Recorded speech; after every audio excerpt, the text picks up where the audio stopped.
야고보서 2장 1절로 11절까지의 말씀입니다. 신약성경 399면 우리 함께 읽도록 하겠습니다.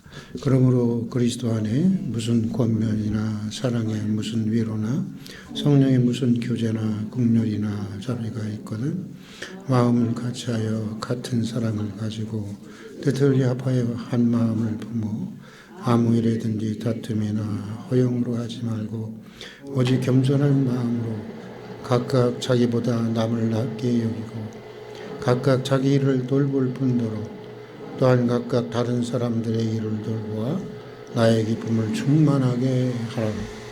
너희 안에 이 마음을 품으라. 곧 그리스도 예수의 마음이니 그는 근본 하나님의 본체시나 하나님과 동등됨을 취할 것으로 여기지 아니하시고 오히려 자기를 비워 종의 형체를 가지사 사람들과 같이 되셨고 사람의 모양으로 나타나사 자기를 낮추시고 죽기까지 복종하셨으니 그 십자가에 죽으심이라.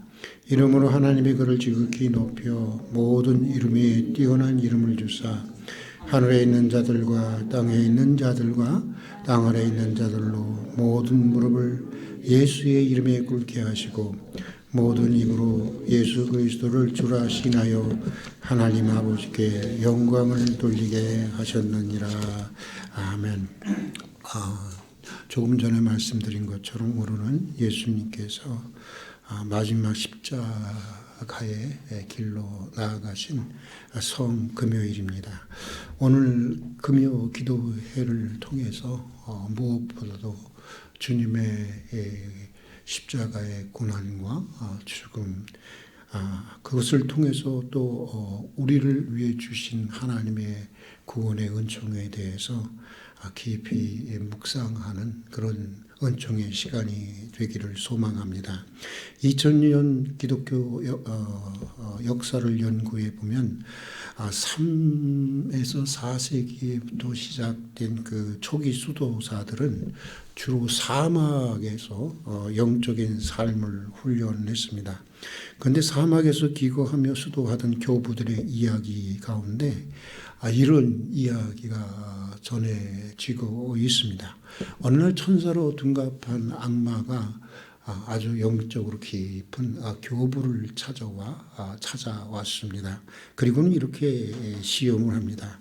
나는 가브리엘 천사입니다. 하나님이 당신에게 보내서 이렇게 오게 되었습니다. 자, 여러분, 천사가 여러분을 방문합니다. 그것도 좋은 소식, 축복의 소식만을 전한다는 가브리엘 천사가 여러분을 찾아왔습니다. 여러분 같으면 어떤 마음이 들고 어떤 반응을 보이시겠습니까? 아마도 대부분의 사람들은 그렇지 않은 분들은 여기 있는 분들은 그렇지 않을 것 같지만 대부분의 사람들은 하나님이 내게 천사를 보내실 만큼 나는 하나님 앞에 무언가 특별한 존재인가 보다 라고 여길 것입니다. 자랑하고 싶을 것이고 그것을 통해서 다른 사람들과 자신의 영적인 수준의 차이를 드러내 보여주고 싶을 수도 있을 것입니다. 그러나 깊은 영성을 가진 사막교부는 천사라고 가정한 악마에게 이렇게 대답을 합니다. 제가 아닐 겁니다. 다시 잘 생각해 보세요. 천사님은 틀림없이 누군가 다른 사람들에게로 보냄을 받았을 것입니다. 나는 당신과 같은 그런 천사의 방문을 받을 만한 그런 사람이 되지 못합니다. 이렇게 얘기를 했다고 합니다. 이 말을 듣고는 악마가 슬그머니 도망가 버리고 말았다는 것입니다. 중요한 이야기입니다. 영성의 삶의 핵심은 우리들의 믿음의 삶의 핵심은 겸손에 있다고 하는 것입니다. 첫째도 겸손, 둘째도 겸손, 셋째도 겸손. 이라는 4세기 가장 위대한 교부인 어거스틴의 말씀과 신앙의 삶의 가장 중요한 것이 무엇입니까? 그러자 첫째도 겸손, 둘째도 겸손, 셋째도 겸손이라고 했던 4세기 가장 위대한 교부인 어거스틴의 말씀과 맥을 같이 하는 것입니다. 우리 그리스도인의 믿음의 여정은 저 높은 곳을 향하여 날마다 나아갑니다. 라고 하는 것이 아니라 사실 우리 그리스도인들의 믿음의 여정은 저 낮은 곳을 향하여 날마다 나아갑니다. 라고 하는 그런 여정이어야 하는 것입니다. 오늘 본문도 그것을 우리에게 보여주고 있습니다. 오늘 본문 6절에서 11절은 원래 초대교회 사람들이 부르던 찬송이었습니다. 한번 6절에서 11절의 말씀 다시 한번 읽어보도록 하겠습니다. 6절부터 11절의 말씀 같이 한번 읽겠습니다. 그는 근본 하나님의 본체시나 하나님과 동등됨을 취할 거로 여기지 아니하시고 오히려 자기를 비워 종의 형체를 가지사 사람들과 같이 되셨고 사람의 모양으로 나타나사 자기를 낮추시고 죽기까지 복종하셨으니 그 십자가에 죽으심이라. 이름으로 하나님이 그를 지극히 높여 모든 이름 위에 뛰어난 이름을 주사 하늘에 있는 자들과 땅에 있는 자들과 땅 아래에 있는 자들로 모든 무릎을 예수 이름에 꿇게 하시고 모든 입으로 예수 그리스도를 주라 시인하여 하나님 아버지께 영광을 돌리게 하셨느니라. 여기 보면 오늘 우리가 읽은 이 6절에서 11절, 본문 6절에서 11절의 말씀은 초대 교회가 부르던 찬송가였습니다. 예수님이 누구인가를 잘 기억하게 하기 위해서 노래 리듬을 붙여서 찬송가로 만들어서 불렀던 그리스도 찬가, 그리스도 찬양, 그것이 오늘 우리가 읽은 6절부터 11절의 말씀입니다. 본문은 그리스도의 겸손이 어떤 겸손인지를 소개하면서 너희도 겸손한 그리스도의 마음을 품으라고 우리에게 말씀해 주고 있습니다. 먼저 본문에서 바울이 말하는 예수 그리스도의 겸손은 어떤 겸손이냐? 우리 한번 다 같이 따라서 합시다. 비우는 겸손, 비우는 겸손. 헬라어로는 에케노센이라고 하는데 우리 말로는 다 비웠다라고 하는 것입니다. 텅 비웠다고 하는 것입니다. 깨끗이 비웠다고, 미련 없이 다 비웠다라고 하는 것입니다. 무엇을 어떻게 비웠느냐? 이것이 신학적으로 매우 어려운 문제인데 주님은 자신의 하나님됨을 비웠다고 하는 것입니다. 사실 여러분, 하나님이 자신의 하나님을 됨을 비운다고 하는 것은 이것은 불가능한 것입니다. 불가능한데 그럼 어떻게 비웠느냐? 쉽게 말하면 이런 것입니다. 예수 그리스도는 인간이 되셨지만, 완벽하게 우리와 동일한 인간이 되셨지만 그럼에도 불구하고 여전히 그는 하나님의 아들이시고 여전히 아버지 하나님과 동일한 신성을 가지고 계시다고 하는 것입니다. 그런데 주님은 마치 자신이 하나님이 아니신 것처럼, 예를 들어서 알면서도 모르는 것처럼, 힘이 있으면서도 힘이 없는 것처럼 동등하신데, 사실은 하나님 아버지와 동등한 신적인 본체를 가지고 있음에도 불구하고 아래에 있는 것처럼 그렇게 자신을 비우고 낮추셨다고 하는 것입니다. 그러니까 예수님이 능력이 없어서 고난을 당하신 것이 아니라는 것입니다. 무력해서 십자가에 달리신 것이 아니라는 것입니다. 예수님은 얼마든지 고난을 당하지 않으실 수 있습니다.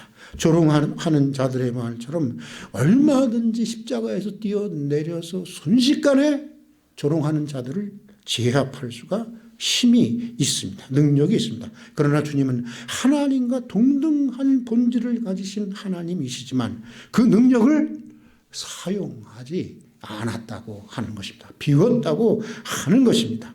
다 비웠습니다. 다 버립니다. 왜요? 죄인을 사랑하기에, 죄인을 구원하시기 위해서 얼마든지 사용할 수 있지만 가지고 있는 모든 것을 다 비우고 사용하지 않으셨다라고 하는 것입니다. 비웠다고 하는 것은 할 수 있는데 하지 않았다는 것입니다. 여러분, 그렇다면 우리도 비워야 하지 않겠습니까? 우리가 안다고 다 말할 수 있겠습니까? 내가 하고 싶다고 해서, 내가 할 수 있다고 해서 다 해서야 되겠습니까? 내게 힘이 있고 능력이 있고 사회적인 직분이 있고 사회적인 위치나 지식이나 권리가 있다고 해서 다 해야 하느냐? 하는 것입니다. 여러분, 할 수 있다고 해서 다 해도 된다고 하는 것, 나는 할 수 있는 권리가 있으니까, 나는 할 수 있는 실력이 있으니까, 그런 위치에 있으니까, 그런 직분에 있으니까 나는 할 수 있다고 하는 것, 그것이 바로 교만이라고 하는 것입니다. 목사도 그래야 하고, 장로도 그래야 하고, 대통령도 그래야 하고, 회사 사장도 그래야 하는 것입니다. 하나님의 아들이 그러셨는데 자기가 뭔데? 자기가 뭔데? 우리 모든 인간들이 다 그래야 하는 것입니다. 비워야 하는 것입니다. 나쁜 것만 비우는 것이 아닙니다. 이게 중요한 것입니다. 나쁜 것만 비우는 것이 아니라 영광스러운 것도, 자랑스러운 것도 비워야, 때로는 비워야 한다고 하는 것입니다. 대부분의 노예나 시찰에 가보면요, 교회 규모가 큰 목사들은 걷는 것이 다릅니다. 옷도 벌써 이렇게 딱 보면은 이런 옷이 아닙니다. 주르르 쫙 흘러요. 아마 100만 원 넘는 옷 같아요. 그리고 음성도 왜 이렇게 큰지 모르겠어. 그리고 제스처도 왜 이렇게 커? 그런데 작은 교회 목사들은 사실은 그 반대입니다. 음성도 작고 걷는 것도 이렇게 걷고. 그래서인지 여러분, 정말 의식이 있는 목사들은, 그래도 개중에 의식이 있는 목사들이 있어요. 의식이 있는 목사들은 큰 규모의 목회를 아주 해피하게 하면서도 대부분의 어려운 목회자들을 위해서 말 한마디 행동 하나 조심해서 합니다. 목회 많이 어려우시지요. 목사님이 우리 교회 목사셨으면 저보다 훨씬 더 목회를 잘하셨을 텐데, 저도 목사님만큼은 아니지만 목회라는 게 참 힘드네요. 그렇게 말하면 작은 교회의 목회자들의 얼굴들이, 얼굴을 보면 그 사람이 작은 교회인지 큰 교회인지 다 안 되니까요. 그 얼굴들이 활짝 피어나는 모습을 보게 됩니다. 참으로 아름다운 비움 아닙니까? 얼마든지 자랑할 수 있어요. 목회 잘한다고. 좋은 거 아니겠어요? 우리 교회 크다고 얼마든지 얘기할 수 있어요. 좋은 것 아니겠어요? 그런데 그 모든 것을 다 비우는 것입니다. 참으로 아름다운 비움 아니겠습니까? 이것이 예수 그리스도께서 우리에게 보여주신 자기 비움이요, 또한 겸손인 것입니다. 자, 또 그리스도가 보여준 겸손은 헬라어로 에게네토라고 하는데, 우리 말로는 되어짐의 겸손입니다. 영어로는 becoming의 겸손입니다. 자기를 비워서 사람들과 같이 되었다고 하는 것입니다. 비운 것만으로 끝난 것이 아닙니다. 비워서 이제 통째로 무엇이 되어버렸다는 거예요? 종의 형체인 피조물인 무엇이 되었다는 거예요? 인간이, 사람이 되어버렸다고 하는 것입니다. 무슨 말입니까? 탕자가 돌아오기까지 기다리는 아버지의 사랑 정도의 얘기가 아닙니다. 그 정도의 얘기가 아닙니다. 돌아오는 탕자를 다시 영접하고 다시 좋은 것으로 입혀주고 신겨주고 축복해 준다는 정도의 얘기가 아닙니다. 존재 자체가, 하나님의 아들인 존재 자체가 하나님의 아들에서 죄인들과 똑같은 죄인이 되어 버렸다고 하는 것입니다. 아무 죄 없는 그가 죄인인 인간을 용서하기 위해서 자신이 죄인인 인간으로 오셨고 죄를 구원해 주시기 위해서 죄인 대신 자기가 죄인이 되어 대신 십자가의 죽임을 당하셨다고 하는 것입니다. 이런 글을 읽은 적이 있어요. 샌프란시스코에서 일하는 실화라고 합니다. 어느 부인이 의사입니다. 그런데 의사 일을 하면서 자기 일에만 바빠서 남편을 소홀히 되었습니다. 그래서 남편은 바람이 났습니다. 그리고 그렇게 놔두다가 나중에는 에이즈에 걸려서 에이즈 환자가 되어버렸습니다. 몸이 썩어 들어가기 시작을 합니다. 아내는 이 사실을 알고, 여러분 같으면 어떻게 했을까요? 이 사실을 알고 남편 앞에 무릎을 꿇었다는 것입니다. 좋은 부인입니다. 당신이 이렇게 에이즈 환자가 된 것은 내 책임이고, 나도 당신처럼 에이즈가 걸려서 같이 죽겠소 하고는 그때부터 다시 신방을 꾸미고 다시 부부 생활을 하기 시작했다고 하는 것입니다. 열렬하게 사랑했다는 것입니다. 그런데 이상한 것은 그 부인이 에이즈에 전염되지 않더라고 하는 것입니다. 죽어가던 남편도 다시 소생했다고 하는 것입니다. 놀라운 기적입니다. 그런데 얼마든지 의학적으로도 설명이 가능하다고 하는 것입니다. 진정한 사랑에는 이런 치유의 능력이 나타난다고 하는 것입니다. 의학적으로도 입증된다고 하는 것입니다.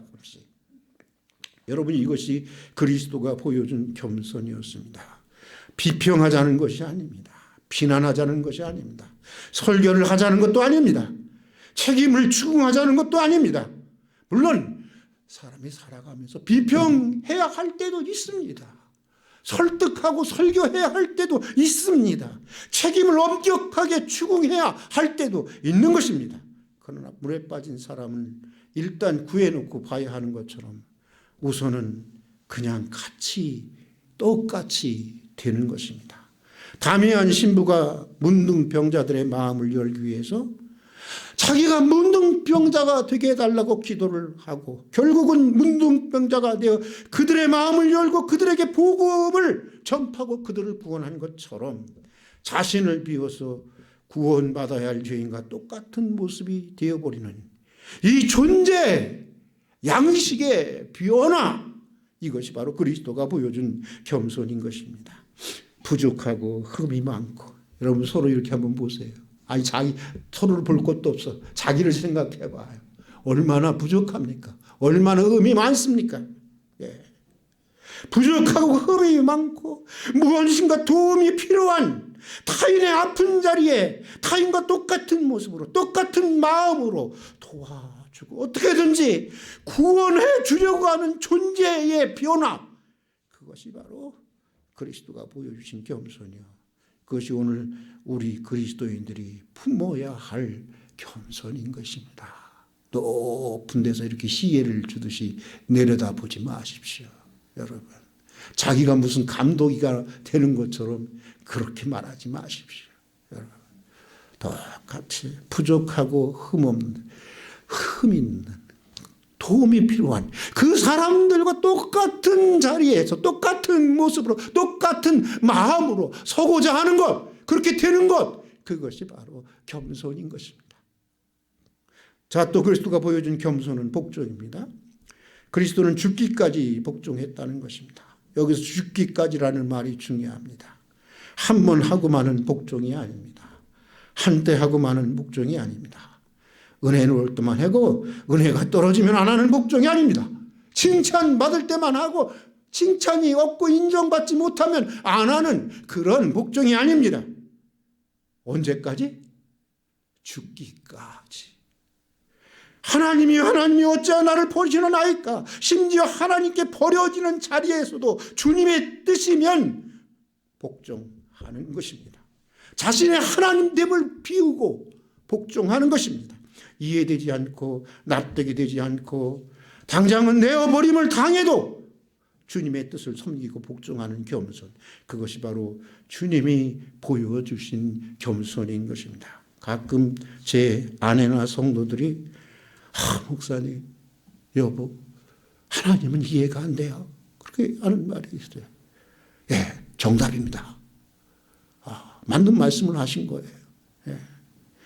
우리를 무한히 초월하신 하나님이 우리들의 먼지 같은 이성으로 납득된다면, 이해할 수 있다면 그게 더 이상한 거 아니겠어요? 예? 저는 수십 년을 정말 죽도록 공부를 했어도 가면 갈수록 잘 모르겠어요. 만약 인간이 이해할 수 있는 하나님이라면 그건 분명히 인간이 만들어낸 하나님이지 실제의 하나님이 아닐 것입니다. 그래서 본질적으로 하나님은 이해의 대상이 아니라 믿음의 대상이고 순종의 대상인 것입니다. 하나님은 죽기까지, 아니 버려짐을 당하면서까지 하나님의 섭리를 믿으면서 복종하고 순종하는 사람들에게 예수 그리스도께서 주셨던, 그리스도에게 주셨던 은혜를 주시는 것입니다. 본문은 이렇게 말씀하고 있습니다. 본문 9절에서 11절을 함께 읽어보겠습니다. 같이 한번 읽겠습니다. 시작.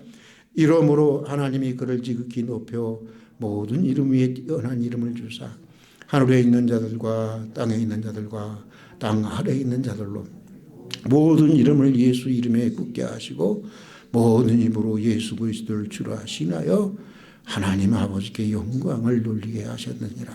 여러분, 하나님은 예수님처럼 겸손한 사람에게 은혜를 베푸시는 것입니다. 하나님의 은혜는 마치 강물과 같아서 가장 낮은 어디를 향해서 가는 걸까요? 바다를 향해서 가장 낮은 곳으로 흘러가는 것입니다. 영원한 형벌을 받아야 할 죄인의 자리까지, 하늘에서 죄인의 자리까지 가장 낮아진 예수 그리스도를 하나님은 가장 높여서 하늘 위나 하늘 아래 모든 것으로 그 앞에 무릎을 꿇게 하는 것처럼 결국 하나님은 겸손한 자를 높이시고 겸손한 자에게 하늘의 권세와 능력과 영광을 주시는 것입니다. 그러므로 본문은 이렇게 말씀하십니다. 우리 본문 1절부터 5절까지 한번 읽어보도록 하겠습니다. 같이 한번 읽겠습니다. 그러므로 그리스도 안에서 무슨 권면이나 사랑의 무슨 위로나 성령의 무슨 교제나 국률이나 자비가 있거든 마음을 같이하여 한 마음을 품어 아무 일에든지 다툼이나 허용으로 하지 말고 오직 겸손한 마음으로 자기보다 남을 더 낮게 여기고 각각 자기 일을 돌아볼 떠들어 또한 각각 다른 사람의 일을 돌보아 나의 기쁨을 충만케 하라. 너희 안에 이 마음을 품으라. 곧 그리스도 예수의 마음이니. 무슨 말이 더 필요하겠습니까? 우리 이 마음을 품으십시다. 아니, 품으려고 한평생 기도하고 노력하십시다. 무슨 마음? 그리스도 예수의 마음을. 같이 기도하겠습니다. 사랑하는 주님, 주님과 같은 마음을 품게 해 주시옵소서. 나의 낮은 것은 오직 하나님의 은혜로 된 것이다. 바울의 고백이 우리의 가슴을 치고 울려 나오게 하여 주시옵소서. 우리가 참으로 교만한 줄 알게 하시고 늘 교만을 비우기 위해서 스스로 비우고 낮아지게 도와주시옵소서. 도움이 필요한 타인의 자리에 타인과 같은 마음과 모습으로 서게 하여 주시옵소서. 예수 그리스도와 같이 버려지고 십자가에 달려 죽는 순간에도 하나님의 뜻이라면 복종할 수 있는 순종의 사람들이 되게 해 주시옵소서. 무슨 권면이나 무슨 위로나 무슨 교제나 무슨 봉사나 무엇을 하든지 위에서 시혜를 베풀 듯 하지 말게 하여 주시옵소서. 자기가 무슨 감독자가 되는 것처럼 인색하고 인간미가 없는 상사가 명령하듯이 그렇게 하지 않게 해 주시옵소서. 참으로 당신은 나보다 나은 사람입니다. 참으로 당신은 나보다 높은 사람입니다. 라고 여기는 그런 고백으로 그런 그리스도의 마음을 품으려고 나날이 기도하고 연습하게 해 주시옵소서. 예수님 이름으로 기도드립니다. 아멘.